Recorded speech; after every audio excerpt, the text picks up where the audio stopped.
کیا محبت کے دیس اٹلی کو اب اپنے سیاحوں سے محبت نہیں رہی؟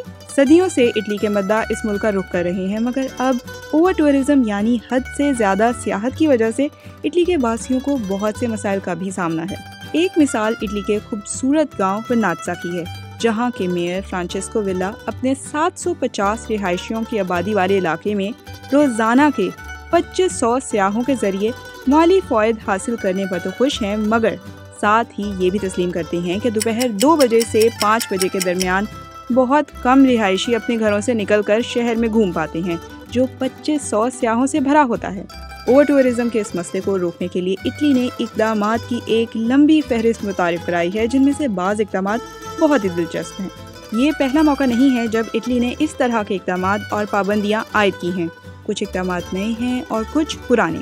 وینس میں لاؤڈ سپیکر پر پابندی اور ٹور گروپس کو 25 افراد تک محدود کرنے کے نئے قوانین نافذ کیے گئے ہیں۔ اسی سال کے شروع میں وینس میں ہی سیاحوں کے لیے 5 یورو یعنی 4 پاؤنڈ کی ایک دن کی داخلہ فیس متعارف کرائی گئی تھی۔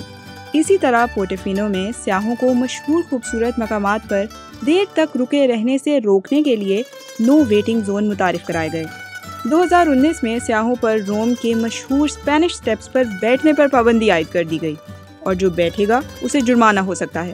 اس کے علاوہ اقدامات کی اس لسٹ میں پورٹوفینو میں سیلفیز لینے پر پابندی، وینس میں بڑے کروز جہازوں پر پابندی اور امالفی کے سمندری کنارے پر سیاحوں کی بسوں پر پابندی جیسے اقدامات شامل ہیں۔